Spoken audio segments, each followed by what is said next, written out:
Hello बच्चों, so the question here is explain Faraday's experiment using a magnet and a coil and state Faraday's law of electromagnetism। ठीक है, तो Faraday का पहले मैंने experiment बताना जो उसने किया था using magnet and a coil.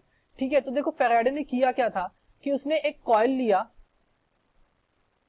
इस तरह से एंड उसको कनेक्ट कर दिया एक गैल्वेनोमीटर से इस तरह से। ठीक है, गैल्वेनोमीटर से क्यों कनेक्ट किया? बिकॉज इस केस में जिस पूरे एक्सपेरिमेंट में जो करंट इंड्यूस होगा that will be of very small value and galvanometer जो है बहुत स्मॉल डिफ्लेक्शन को भी डिटेक्ट कर लेता है। ठीक है, तो उसने क्या किया, यूज यहाँ पे गैल्वेनोमीटर यूज किया।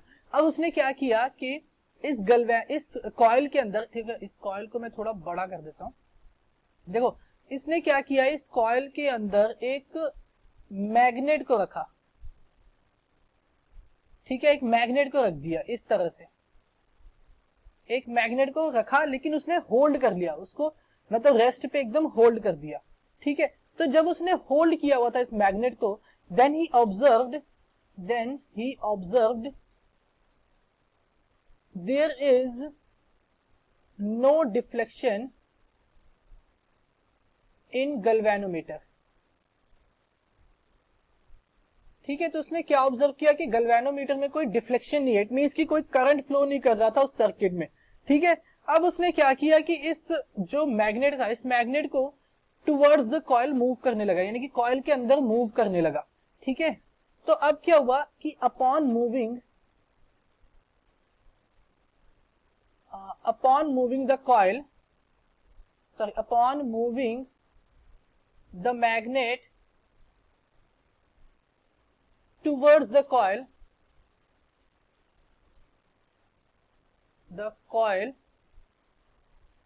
उसने क्या ऑब्जर्व किया कि गैल्वेनोमीटर में डिफ्लेक्शन आने लगी। There was deflection in the galvanometer, there was deflection in galvanometer. ठीक है, गैल्वेनोमीटर में क्या हुआ, डिफ्लेक्शन आने लग गया। ठीक है, अब उसने क्या किया कि इस जो ये मैग्नेट था, इस मैग्नेट को अवे लेके जाने लग गया, किससे, कॉइल से, कॉइल से दूर लेके जाने लग गया। ठीक है, तो अब क्या हुआ, upon moving the magnet away from the coil, तो उसने क्या ऑब्जर्व किया कि जो अब डिफ्लेक्शन थी that was in opposite direction. ठीक है, तो डिफ्लेक्शन क्या थी, द डिफ्लेक्शन, ठीक है, डिफ्लेक्शन तो अभी भी थी लेकिन अब कहां थी, ऑपोजिट डायरेक्शन में। Deflection was in opposite direction. ठीक है, यानी कि इस केस में करंट तो फ्लो कर रहा था सर्किट में, कॉइल के अंदर करंट तो फ्लो कर रहा था, but the direction of the current was inverse. ठीक है, अब डायरेक्शन जो था करंट का वो ऑपोजिट हो चुका था, चेंज हो चुका था। ठीक है, तो ये था फेराडेज का experiment using magnet and coil. ठीक है, अब उसका लॉ क्या बोलता है इलेक्ट्रोमैग्नेटिज्म का, कि जब भी मैग्नेटिक, देखो लॉ उसका क्या कह रहा है कि यहां पे हम क्या लिखते हैं, फेराडेज लॉ ऑफ इलेक्ट्रोमैग्नेटिज्म। ठीक है, तो फेराडे का लॉ ऑफ इलेक्ट्रोमैग्नेटिज्म क्या बोलता है कि when magnetic flux is passing, when magnetic flux is passing through a loop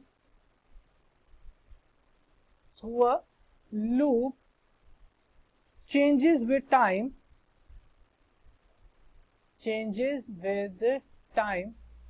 magnetic flux passing through a loop changes with time, और magnetic field line or magnetic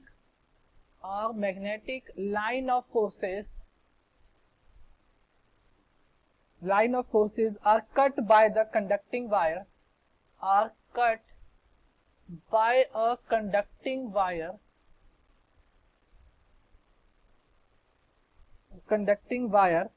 then EMF is produced in the loop,